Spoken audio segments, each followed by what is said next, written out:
और फिर विचार। विचार का तल भी बड़ा उलझा हुआ तल है। किसी के पास कोई अपना विचार नहीं है, लेकिन हर कोई मान के बैठा है कि मेरा विचार। तो विचार के तल पर तो पहला काम यही करना है कि मेरा विचार इस चीज से डिटैच हो जाए। विचार आते हैं जाते हैं, लेकिन तुम्हारा कोई विचार नहीं। और जैसे शरीर के तल पर तुम बहुत सारी व्यर्थ की चीजें उपयोग में नहीं लाओगे, वैसे ही विचार के तल पर भी तुम्हें उससे बचना होगा। अब शरीर के तल पर जब मैं बात कर रहा था, तो मैं तुम लोगों से बात करते समय यही अपेक्षा करता हूं ज्यादा विवेकपूर्ण, इसलिए मैंने इसमें आहार और इन सब की बात नहीं करी, क्योंकि तुम वो सब अपने आप तय कर सकते विवेक से कि कौन सी आहार, कौन सी चीजें तुम्हें ज्यादा सहज, ज्यादा स्फूर्तिमान, ज्यादा ऊर्जावान बना रही हैं। लेकिन विचार के धरातल पर भी आहार की प्रक्रिया है कि तुम कौन से विचार अपने अंदर ले जाओगे। आज के वक्त में ये अशुद्धि और ज्यादा व्यापक है। तुम्हारे ऊपर आहार भी थोपा जा रहा है, वो एक अलग विषय है, उस पर तो तुम विवेकपूर्ण चुनाव कर सकते हो, लेकिन विचारों के चुनाव में तुम्हारे सामने बड़ी मुश्किल। सुबह से जब से तुम्हारे घर में अखबार आता है और तुम्हारे इतने अनगिनत न्यूज चैनल सक्रिय होते हैं, जितने किस्म की नकारात्मक बातें हो सकती हैं वो सब तुम अपने मन में लेते रहते हो। तुम्हारा विचार का जो जगत है, जो डायमेंशन है, बड़ा प्रदूषित हो जाता है। ये बड़ा ग्रॉसर लेवल है, बड़ा मोटा तल है, क्योंकि यहां पर तुम्हें ये बात पता है कि नकारात्मक विचार है। तो विचार के तल पर शुद्धि के लिए पहले तो तुम इन नकारात्मक विचारों से बचो, कोई जरूरत नहीं है। और मैं हमेशा साधकों से ये कहता रहा हूं कि सुबह की शुरुआत अखबार पढ़कर कभी मत करें। सुबह की शुरुआत ध्यान में बैठें, कुछ नहीं तो मौन में बैठें, शांति से अपने प्रियजन के साथ एक प्याला चाय पिएं। चाय पीते नहीं पीते हैं तो कोई बात नहीं, बैठें कम से कम। पेड़ पौधे अगर हैं आसपास तो उनके साथ वक्त बिताएं। प्रकृति अगर सुलभ है तो थोड़ा उसके साथ वक्त बिताएं, अपने साथ वक्त बिताएं। फिर कभी दिन के बीच में अखबार वगैरह पर एक निगाह सरसरी डाल सकते हैं। और तुम अगर गौर से देखो उसमें तुम्हें मिलता क्या है। मैं कभी कभी हैरान होता हूं इन समाचारों से या इन बातों से किसी का बनता बिगड़ता क्या, किसी का कुछ बनता बिगड़ता है। उन लोगों से पूछोगे तो वो कहेंगे अवेयरनेस फैलानी जरूरी है। मैं पूछता हूं अच्छी बातों की अवेयरनेस फैलाना जरूरी नहीं है? सारी अवेयरनेस बुरी बातों की ही फैलानी है।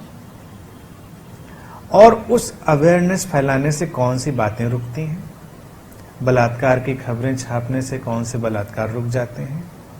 हिंसा के समाचारों से कौन सी हिंसा रुक जाती है?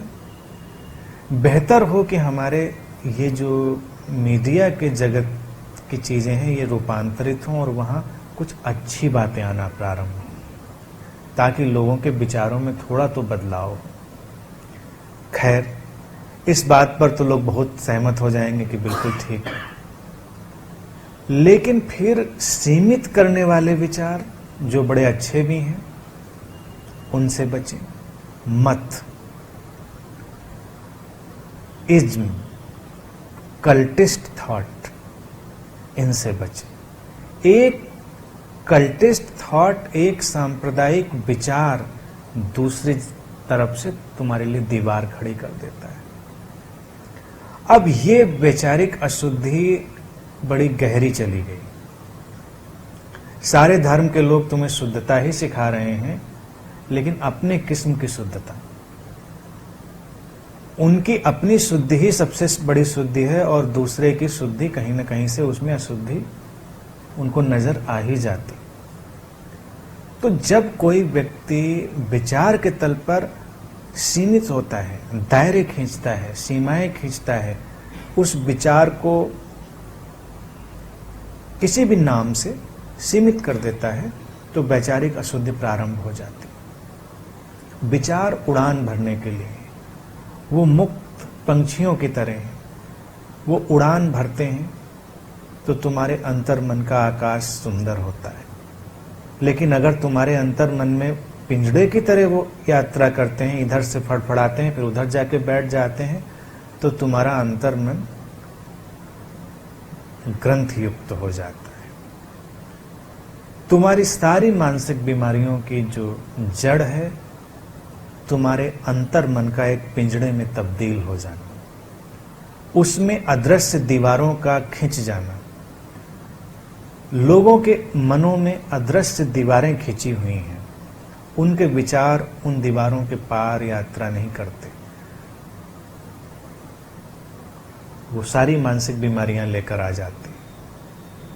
तुम्हें उन अदृश्य दीवारों को गिराना होगा।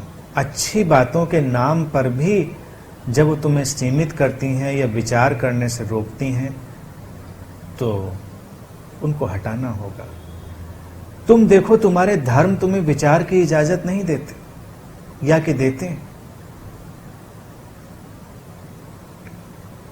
अक्सर मैंने देखा है, लोग कहेंगे कि धार्मिक भावनाएं संभाल के चलना चाहिए। अब इतनी नाजुक है, इतनी नाजुक है, टूटने के लिए बनी है, तो कब तक संभालेंगे? तुम बहुत सारी बातों पर प्रश्न खड़े नहीं कर सकते, और तुम बहुत सारे गुरुओं महात्माओं से बहुत सारे प्रश्न पूछ भी नहीं सकते। तुम प्रश्न खड़े करोगे, वो विचलित होने लगेंगे। तो उनके प्रश्न भी एक सीमित दायरे में ही चलते हैं, उनके पास बंधे बंधाए उत्तर हैं। हर व्यक्ति ने अपना सिद्धांत तुम्हें दे रखा है। ये जो अच्छे बातों के नाम पर विचार में अशुद्धि आई है, हर संप्रदाय के पास अपना एक थॉट है। वो तुम्हारे विचारों को प्रदूषित कर रहा है। आध्यात्म है किसी सेट पैटर्न से अलग हो जाना, कोई निश्चित वैचारिक धरातल से मुक्त हो जाना और विचारों को पूरी गति देना। लेकिन ऐसा तुम तभी कर पाओगे जब तुम अपने अंतर मन के पिंजड़े से मुक्त होगे और विचारों से मेरे का तादाद में हटाओगे कि मेरा कोई विचार नहीं। अब तुम हिंदू हो तो तुम्हारा विचार हिंदू वाला होता है, तुम मुस्लिम हो तुम्हारा विचार मुस्लिम वाला होता है। ये मोटे मोटे जो नाम लिए जाते हैं, जैसे राजनीति में आजकल जाओ तो जो कास्ट बेस्ड पॉलिटिक्स है, उसमें तो ऐसे ऐसे कास्ट के नाम सुनने को आ जाएंगे कि तुमने कभी सुना भी नहीं होगा। तुम कहोगे अच्छा ये कास्ट भी एग्जिस्ट करती है। तो हिंदू, मुस्लिम, ईसाई और बौद्ध, ये तो मोटे मोटे विचार हैं। फिर जब तुम इनके बीच में छोटे छोटे कल्ट में जाओगे, असंख्य छोटे छोटे कल्ट हैं, और हर कल्ट का अपना एक पूरा सेट पैटर्न। मुझे तो ताज्जुब ये भी होता है जब कल्ट वाले कहते हैं कि ये मेरा वाला ध्यान है। कभी तुम लोगों ने सुना कि अनंत श्री वाला ध्यान? ध्यान ध्यान है। शिव ने इसमें कोई सिग्नेचर नहीं किया है कि ये हिंदू ध्यान है या ये शिव का ध्यान। ये एक मुक्त आकाश की बात है। जब तुम सारे अपने सांप्रदायिक विचारों से मुक्त हो जाओ, जब तुम इन दीवारों से मुक्त होगे, तभी तुम कह पाओगे कि मेरा विचार कोई नहीं है। विचार बस यात्रा करते हैं, हवाओं की तरह हमारे अंदर बह जाते हैं। मुझे नहीं पता ये कैसा है। और विचार प्रासंगिक तभी है जब तुम्हारे उपयोग में आए। अगर वो तुम्हारे लिए काम कर रहा है, तुम्हारे लिए उपयोगी हो गया, उपयोग हो गया, वो आगे चला गया। वो विचार भी किस काम का जो तुम्हारे लिए उपयोग में नहीं आता। उपयोग में आया तो तुम उससे आसक्त नहीं हुए, और तुम ध्यान दोगे कि तुम उन विचारों से ही आसक्त हो जिनका तुम कभी उपयोग नहीं करते। कभी इस पर ध्यान देके देखना। वो विचार तुम्हारे अंदर धारणाओं की, कॉन्सेप्ट्स की तरह पत्थर बनकर रखे हुए हैं। तुम उनमें केवल यकीन करते हो लेकिन उसका उपयोग नहीं करते हो। बहुत सारे जो धार्मिक विश्वास हैं वो उन पत्थरों की तरह तुम्हारे अंदर रखे हैं जिनका तुम उपयोग नहीं करते। खोजें इसको, और जिस विचार का तुम उपयोग कर लेते हो उससे मुक्त हो जाते हो। प्रेम की बात हो, परमात्मा की बात हो, ध्यान की बात हो, जब तक तुम इन्हें अपने जीवन में उपयोग या प्रयोग की तरह नहीं लाते, तब तक वो एक धारणा के पत्थर की तरह तुम्हारे अंदर रखे हैं, और तब तक ही तुम उनसे आसक्त हो।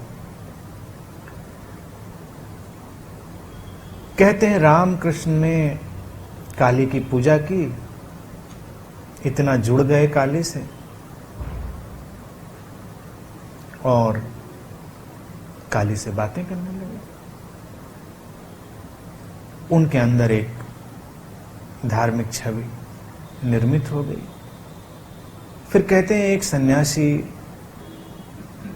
तोतापुरी आए और उन्होंने रामकृष्ण से कहा कि रामकृष्ण, कब तक इस बेवकूफी में लगे रहोगे? उन्होंने कहा कि मैं तो गहरे ध्यान में, समाधि में जाता हूं, न कोई समाधि नहीं है, ये सब तुम्हारे मन का खेल है। उन्हें काली मुझसे बात करती हैं। बोले तुम स्वयं से बात करते हो, तुम्हारा मन ही तुम्हारे मन से बात करता है। कब तक इस पत्थर को पकड़ के रखोगे? और तोतापुरी कहते हैं 3 दिन रामकृष्ण के पास रहे और उन्होंने उनको उससे पार जाने में सहायता दी। और जब रामकृष्ण पार गए तो अतिशय आनंदित हुए, और तब उन्होंने यही बातें कही जो मैं इस समय तुमसे कह रहा हूं। उन्होंने कहा, मैं अपने मन के पिंजड़े में किस तरह कैद था, ये तो मुझे आज पता चला। वो काली की पूजा करते रहे, जाते रहे, क्योंकि लोगों को आहत करना नहीं चाहते थे, लेकिन वो सारा खेल तत्क्षण विदा हो गया, उसी क्षण विदा हो गया रामकृष्ण के अंतर्मन से। अब ये घटना और तुम्हारे जीवन की घटनाएं, इनमें कोई बहुत फासला नहीं है। तुम भी अपने अंदर अपने विचारों के जगत से कई छवियां निर्मित करते हो और उनसे संबंधित होते हो। तुम्हारे विचार तुम्हारे लिए जगत निर्मित कर देते हैं।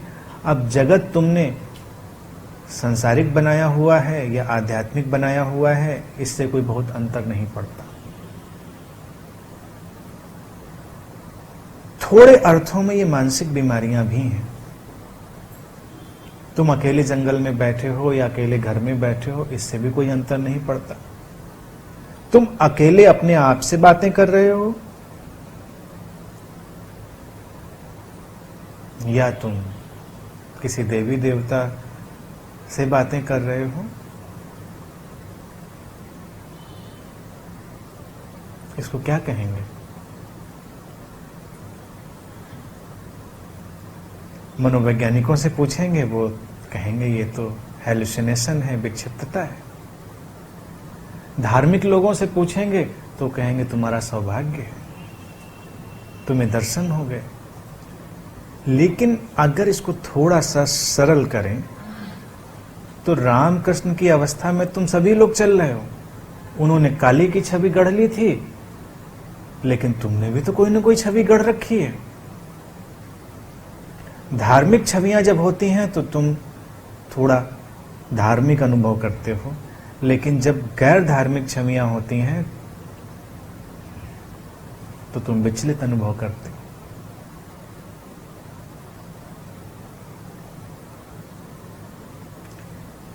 विचार शुद्धि के लिए जरूरी है इन छवियों से मुक्त होना।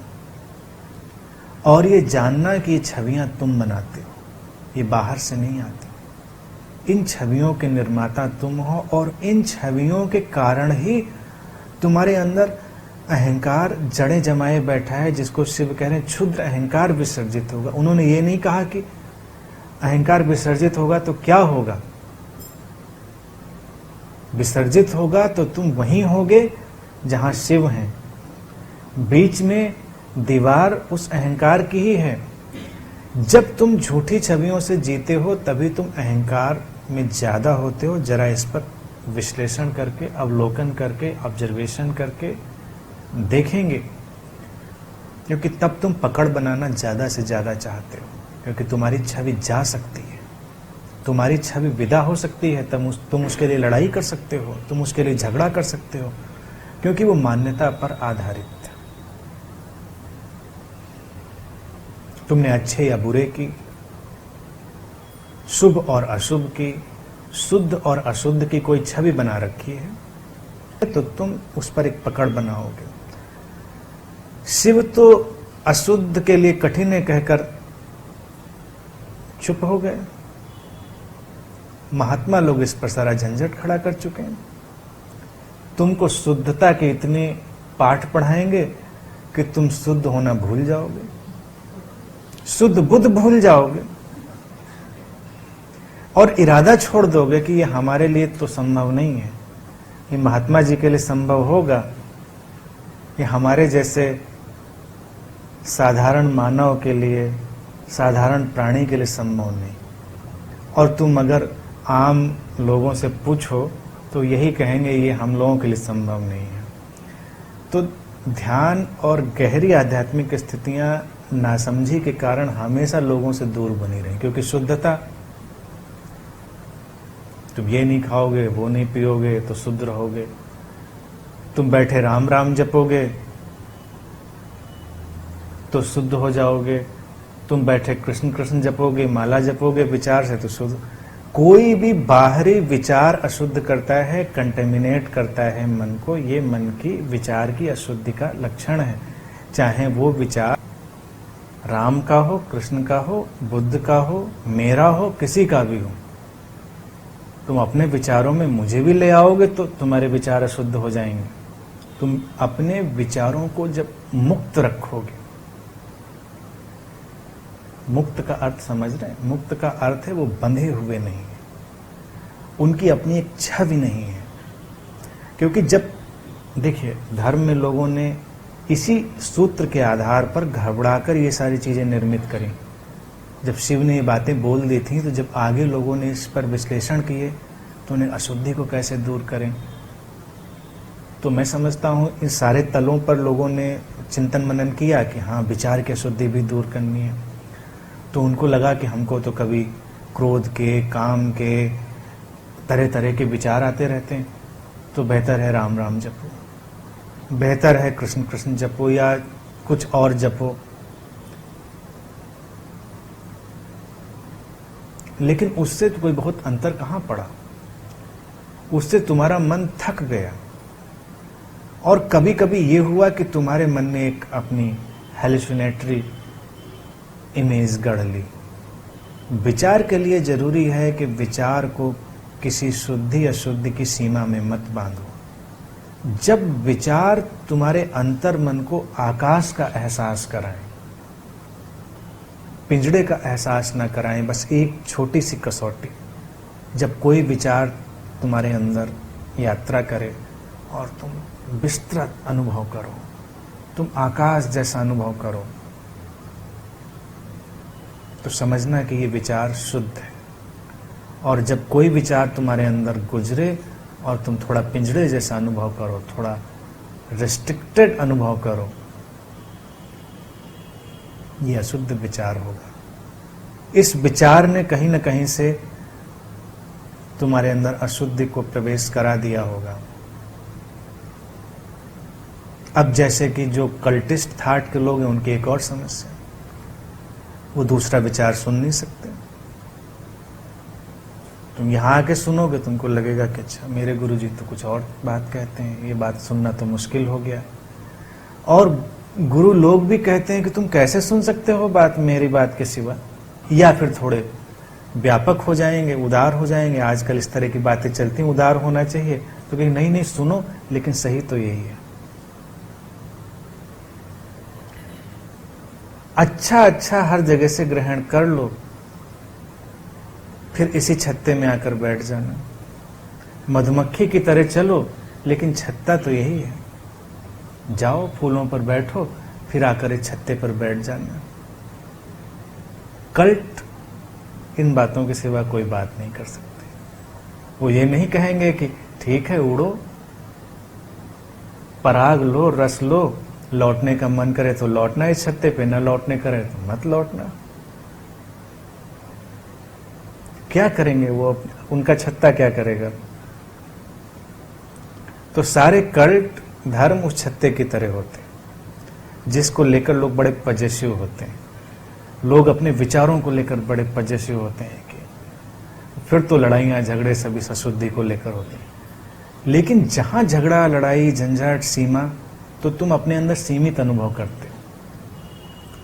तुम अपने अंदर असीमा को अनुभव करोगे, असीमता को अनुभव करोगे, तो वही विचार शुद्धि लाने वाला होगा। और वो साधारण सा विचार भी हो सकता है, जरूरी नहीं कि वो बहुत बड़ा विचार हो। साधारण सहज विचार भी हो सकता है, और तुम एकदम से अंदर से एक खिलावट का एहसास दे जाए। तुम सुबह उठे, तुमने बाहर देखा, तुम्हें लगा कि सब कितना शांत ठहरा हुआ है। अचानक तुम्हारे अंदर एक शांति उतर आई।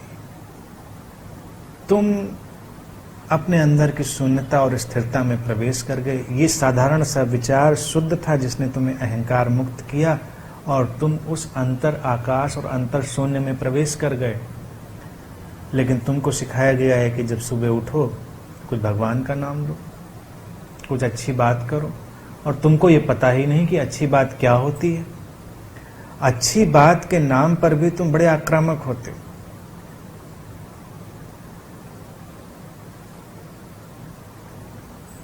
अच्छी बातें आक्रामक ढंग से हो सकती हैं क्या? लेकिन क्या नहीं होती हैं आक्रामक ढंग से? इन पर खोज करेंगे। विचारों की शुद्धि का पहला तो बड़ा ग्रासर तल था कि तुम व्यर्थ के विचारों को अपने अंदर ना डालो। दूसरा ये कि विचारों से अपना तादात्म्य तोड़ दो कि तुम्हारा कोई विचार नहीं। तीसरी बात, हर उस विचार के प्रति सावधान रहो जो तुम्हें रिस्ट्रिक्शन देता है, सीमा देता है। हर उस विचार का स्वागत करो जो तुम्हें असीम बनाता है, तुम्हें खुलापन देता है। विचारों से जो छवियां बनी हैं उनको विसर्जित कर दो। छवियों के ऊपर जो तुम्हारी पकड़ है उसको छोड़ दो, और बिना किसी छवि के चलो। तो ये तुम्हें वैचारिक शुद्धता की ओर ले जाएगी।